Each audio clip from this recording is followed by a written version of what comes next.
जय श्री राम। मिथुन राशि के जातकों, 6 अक्टूबर से 12 अक्टूबर तक साप्ताहिक राशिफल आपके लिए कैसा रहेगा, आइए इसको विस्तार से जानते हैं आपकी चंद्रमा के आधार पर। कि चंद्रमा को अगर हम देखें तो 6 से 7 अक्टूबर तक चंद्रमा मीन राशि में गोचर करेंगे। अब दशम भाव के अंदर चंद्रमा है तो कुछ ना कुछ कर्म कार्य क्षेत्र संबंधित स्थितियां हैं, लेकिन शनि उसके साथ है, इसलिए चिंता भी कर्म कार्य क्षेत्र की रहेगी। यानी इस दौरान मन में एक डर रहेगा, काम के लिए डर रहेगा कि काम होगा नहीं होगा, कब होगा, कैसे होगा, कितने समय में होगा, काम में सफलता मिलेगी या नहीं मिलेगी, इसकी चिंता यहाँ इस दौरान संभव है।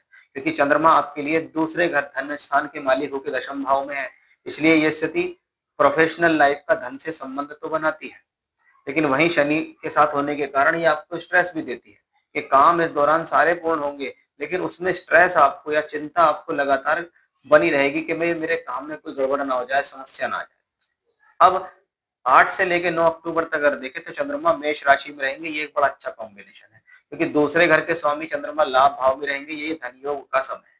यानी पिछले समय में जो मैंने कर्म किया उसका लाभ लेने का समय आ गया।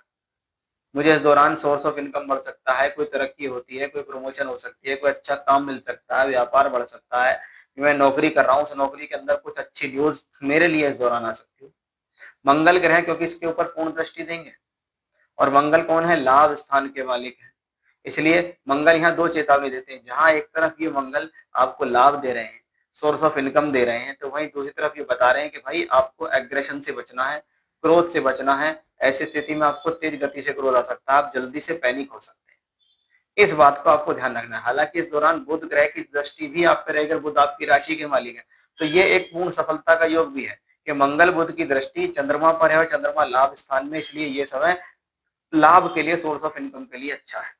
अब 10 से लेके 11 अक्टूबर में देखें तो चंद्रमा उच्च के होकर 12वें घर में जाएंगे। अब चंद्रमा का उच्च का होना प्रसन्नता का प्रतीक है, सूर्य से दूर भी है, उच्च के भी हैं, कोई अशुभ प्रभाव उन पे खास तौर पे नहीं है। बस इस दौरान अगर देखा जाए तो कह सकते हैं अशुभ प्रभाव है कि 12वें घर में चंद्र उच्च का है, लेकिन उसके ऊपर शनि और मंगल की दृष्टि है, शनि की तीसरी और मंगल की दूसरी। इसको कहते हैं सब कुछ ठीक चल रहा है, लाइफ भी ठीक है, लेकिन किसी न किसी प्रकार का स्ट्रेस पीछा नहीं छोड़ रहा, मन के अंदर चिंता है, मन के अंदर अकारण भय बना हुआ है इस दौरान कि कोई प्रॉब्लम ना आ जाए। जब लाइफ स्मूथ चल रही होती है, हमारा कोई काम होने वाला होता है या हम रिजल्ट के करीब होते हैं, तो हमारे मन में किसी न किसी प्रकार की चिंता उमड़ जाती है, कहीं समस्या ना हो जाए, कहीं प्रॉब्लम ना हो जाए, कुछ गलत ना हो जाए, ऐसी धारणा आती है। लेकिन आप ईश्वर पर विश्वास रखें, जितना ज्यादा इस दौरान हनुमान जी की पूजा करेंगे उतने ही आपके सभी संकट भी कटेंगे।